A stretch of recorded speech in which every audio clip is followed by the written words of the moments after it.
La PlayStation fue una de las mejores consolas entre los años 90 y 2000. Todos los niños de esa época queríamos una. Era diferente a todo lo que existía. Los juegos venían en CD, los gráficos eran mucho mejores que los de generaciones anteriores y tenía un catálogo enorme de títulos. En pocas palabras, era el sueño gamer de cualquier niño. Pero claro, no todos corríamos con la suerte de que nuestros papás nos compraran una. Esa consola era cara, así que habían varias alternativas. Algunos íbamos a los videojuegos de la colonia, donde podías pagar por media hora o una hora de diversión.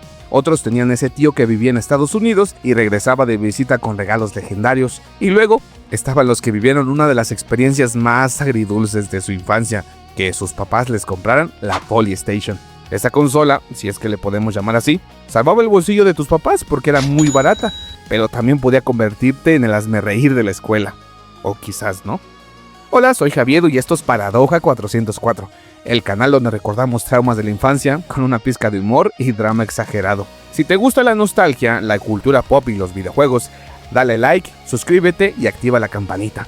Ahora sí, comenzamos. Antes de destrozarla, hablemos de sus orígenes.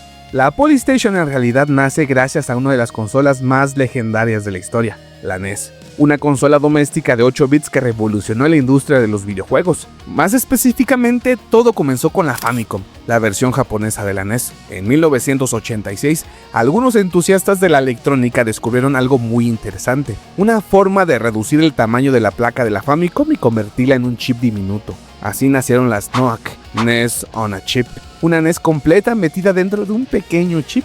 Para la época esto fue un cambio enorme, porque permitió fabricar copias de la consola de manera mucho más barata y sencilla. Y cuando ciertas empresas emergentes de Taiwán y China se enteraron de esto, seguramente empezaron a imaginarse nadando en montones de dinero.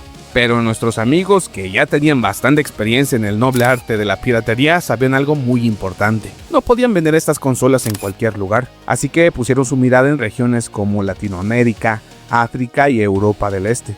Lugares donde muchas familias no podían darse el lujo de comprar una consola original, pero sí tenían un televisor donde conectar una pirata. Además, en muchos de estos países, las restricciones sobre propiedad intelectual eran mucho más relajadas en esa época. Por eso era mucho más fácil encontrar estas consolas en mercados, tianguis o tiendas informales que en centros comerciales. Con un chip barato de producir y un mercado enorme donde venderlo, solo faltaba una cosa: darle una cara al producto. Y aquí fue donde la creatividad o el descaro hicieron su aparición. Los diseñadores pensaron, ¿cuál es la consola más famosa del momento? Exacto, la PlayStation. Así que decidieron usar una carcasa muy parecida y ponerle un nombre sospechosamente familiar. De esa brillante decisión creativa nació la PlayStation. Un nombre que honestamente parecía inventado por alguien que escuchó PlayStation una sola vez desde otro cuarto. La PlayStation estaba muy lejos de su versión original en cuanto a calidad. En las cajas prometían gráficos 3D, pero lo que realmente obtenías eran versiones bastante pobres de juegos clásicos de la NES, y eso que la NES ya solo tenía 8 bits. Los materiales tampoco ayudaban mucho.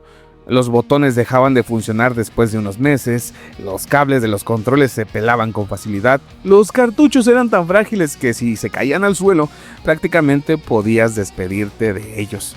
¿Y el eliminador? Bueno, ese era otro nivel. Después de media hora jugando empezabas a notar un ligero olor a plástico quemado, señal clara de que era el momento de apagar la consola si no querías terminar incendiando tu casa. Pero si hubo algo que convenció a miles de papás de comprarla fue una frase mágica en la caja: 99 juegos en uno. Luego evolucionó a 999 juegos en uno, y en algunos casos 9999 juegos en uno. Una cantidad suficiente para jugar hasta que te jubilaras. El problema es que muchos de estos juegos eran exactamente el mismo, pero con ligeras variaciones. El mismo juego, pero cambiando el color del personaje, o solamente el título del mismo. Puedes estar jugando Mario Bros con cabeza de alien, o un Circus Charlie versión emo.